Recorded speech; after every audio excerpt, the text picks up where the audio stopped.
Hello to everyone, this is Amiraza and in this video we will discuss about PX4 Autopilot. This is the first video of the series of the video speaking about PX4 Autopilot, what it is, what it can be used for, what its architecture, how to simulate it on your computer, and so on. So let's go. UAVs have been used for more and more applications in military and civil society. The UAVs are getting more and more important. Actually, the UAVs can be used for surveillance, logistics, and communications. As we can see here, Global Hawk, one of the most excellent UAVs used for these applications, and for attack and combat, we can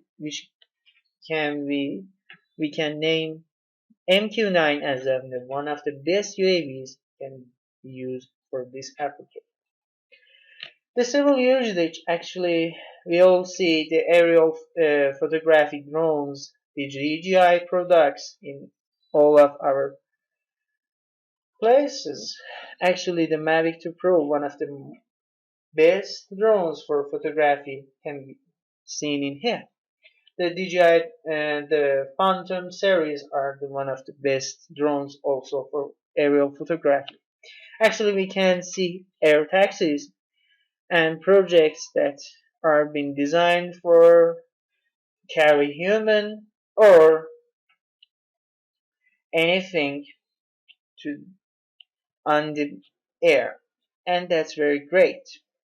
So the UAVs are getting very important in our life, and if we don't know how to design and produce it, we will be a loser. Types of UAVs. There are four types for that we can design and fly a UAV. Actually, the first type is airplane, fixed, as we can say, fixed wing, multicopters, like as tricopter, hexacopter,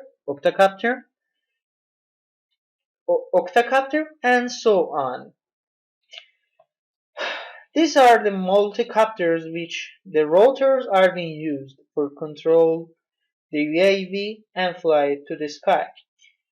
We have helicopters also here, as we can see here a small helicopter here which is named single rotor, and the fourth type is hybrid types, which we can see here airplane which attached to a four rotor like a quadcopter on it. And we have lots of hybrid types like as fixed wing hybrid VTOL or tail seater VTOL, and so on. If you wonder to look at the types, please search it on Google. Okay, one of the most important parts of any UAV is its autopilot.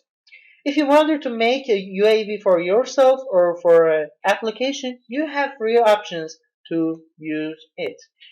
The first option, to make it by your own self, by coding on C, C++, Arduino, Python, MATLAB, Simulink, and etc. It's hard, and it's like to inventing anything from its first. Second option is using commercial autopilots, which is good for beginners.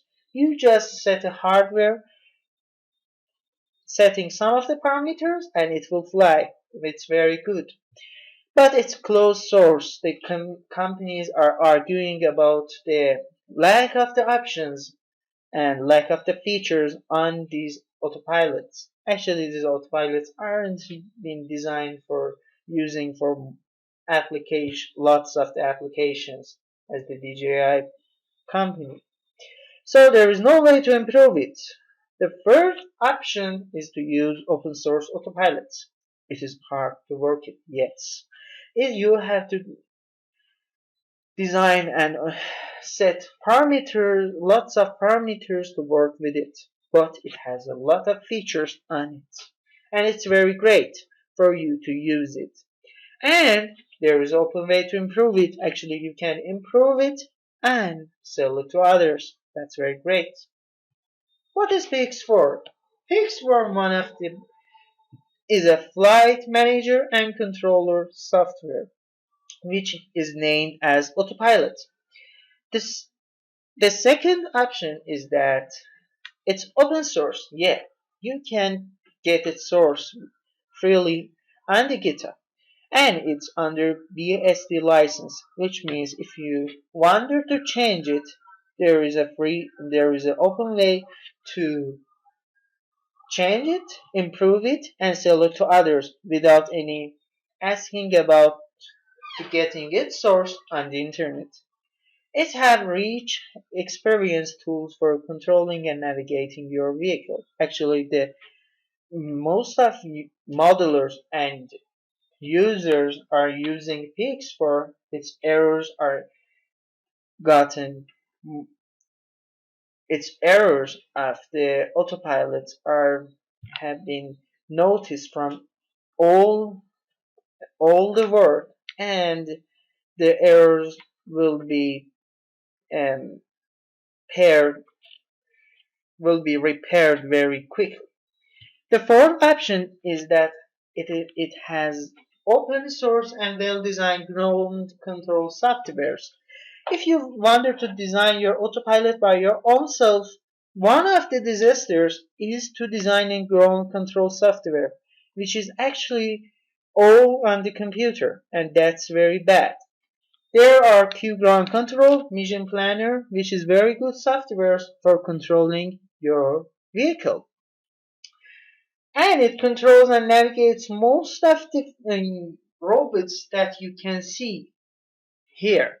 Helicopter, UAV, multicopters in any type, VTOL types in any type. Actually, you wanted to use it. And you can use comparison computer, which is very useful for computer vision projects which need lots of the compute and the vision. And one of the libraries that can be used with the PX4 is Mavericks.